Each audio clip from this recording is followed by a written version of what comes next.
ओम साई राम। जय साई राम। सभी साई भक्तों को ओम साई राम, जय साई राम। साई बाबा को सत सत प्रणाम। आई लव यू बाबा। बाबा को शुक्राना और नीतू दीदी को भी धन्यवाद। आई लव यू नीतू दीदी। बाबा की ये लीलाएं बहुत ही बड़ी है और दिल को छू देने वाली है। ये लीला बाबा ने मुझसे कहला रहे हैं और ये लीला आप सभी लोग ध्यान से सुनिएगा। आज से 17 साल पहले हम तीनों बहनें नागपुर आए थे और नागपुर आने के बाद हम तीनों बहनों को कोई सहारा नहीं था, क्योंकि बचपन में ही हमारे माँ पिता नहीं थे। हम लोग अनाथ थे। फिर जीवन में हमारे साथ कुछ ऐसा हुआ कि हमारी किस्मत बदल गई। कौन कहता है कि भगवान नहीं है? ये मैं जानती हूँ कि सचमुच में भगवान है। मैंने जीते जागते हंसते खाते पीते खेलते कूदते सोते खाते पीते अपने भगवान को देखा है, क्योंकि बाबा ने मुझे अपने भगवान से आत्म साक्षात्कार कराया।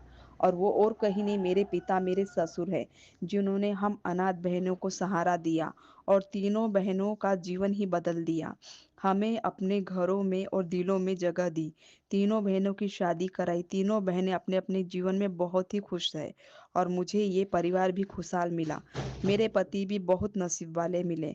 यहाँ आने के बाद मुझे कोई भी चीज किसी चीज की कमी नहीं हुई, क्योंकि मुझे यहाँ सब कुछ मिल गया। फिर एक दिन मेरे साथ कुछ ऐसी लीला हुई।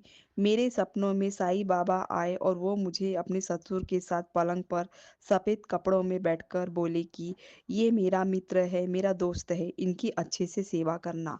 और तब से मैंने अपने ससुर को पापा बोलती थी और मैं अपने पति और बच्चों उन्हें बाबा बोलते थे। तब मैं इतनी पूजा पाठ में नहीं करती थी, बस 11-12 बजे एक अगरबत्ती लगा लेती थी।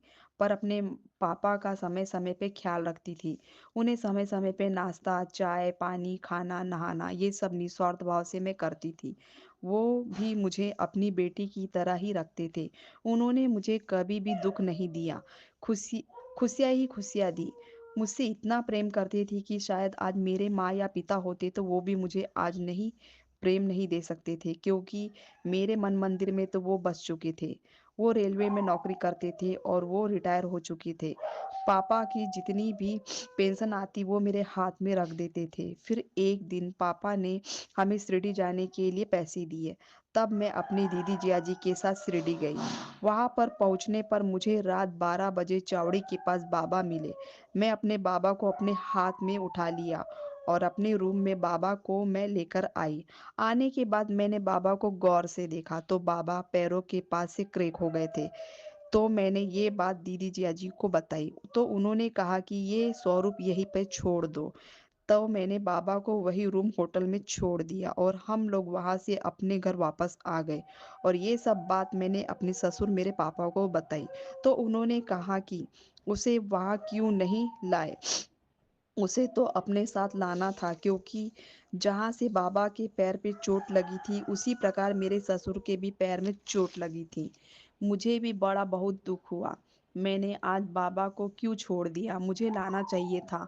पर बाबा की मर्जी ही होंगी। उसके बाद शिरडी में आने के बाद हमारी परीक्षा शुरू हो गई।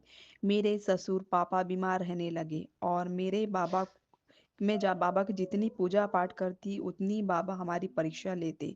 मेरे ससुर को उतनी तकलीफ होती जा रही थी। ऐसे ही करते करते मेरे ससुर का शुगर बीपी बढ़ गया और उनके पैर धीरे धीरे खराब होने लगे।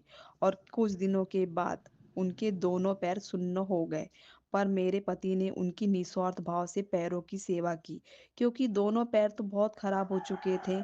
तो मैंने साईं बाबा की पूजा करनी बंद कर दी और बाबा से नफरत करने लगी, क्योंकि मैं अपने बाबा को दुख में नहीं देख सकती थी। फिर एक दिन ऐसा हुआ कि वो ज्यादा बीमार गिर गए और गुरुवार 11 तारीख को हमें छोड़कर चले गए। मैं पूरी तरह से टूट चुकी थी कि ये सब क्या हो गया भगवान, ये क्या हो गया। हम लोग फिर से हमारा आपने हमारा फिर से साथ छोड़ दिया। मैंने बाबा की जोत लगाना भी बंद कर दी और बाबा की इधर देखना बंद कर दिया। और 8 महीने तक मैंने दिया नहीं लगाया, क्योंकि हमारा घर पूरी तरह से सुना हो गया था। फिर एक दिन मेरे पति ने 90 महीने से दिया लगाना चालू कर दिया, क्योंकि हमने बाबा का साथ छोड़ दिया था, पर बाबा ने हमारे साथ कभी भी नहीं छोड़ा। फिर 90 महीने में ही हमारे घर में थोड़ी रौनक आई। ऐसे ही करते करते हम पूजा पाठ में फिर जुड़ गए। एक दिन मैं बहुत उदास और बहुत रोते जा रही थी। उसी समय नीतू दीदी का वीडियो आया। दीदी ने सभी साईं भक्तों से कहा था कि नया साल आ रहा है और बाबा के सामने एक दिया ज़रूर लगाना। मैंने दीदी का ये वीडियो देखा और नए साल में बाबा के सामने एक दिया लगाया।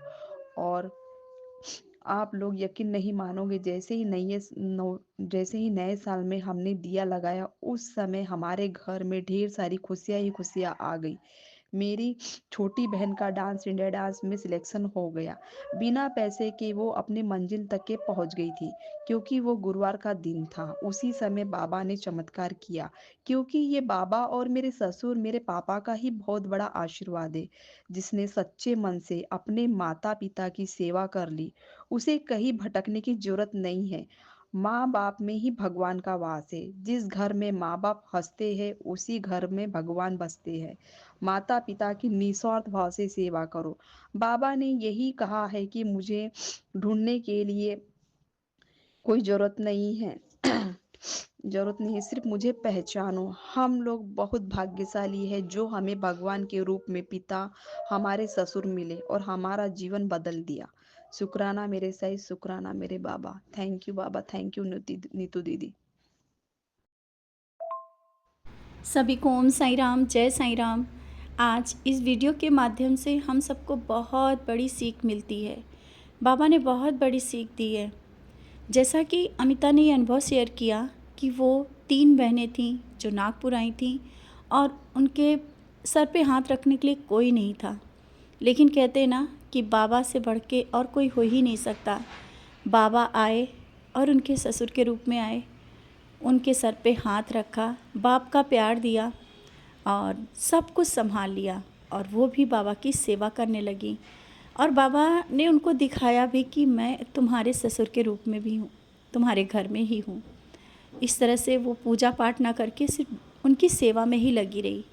और जब शिरडी गई, शिरडी जा कर के बाबा मिले, लेकिन बाबा खंडित थे। उसकी नज़र में बाबा खंडित थे कि बाबा का पैर टूटा था और वो बाबा को वहीं छोड़ के चली आई।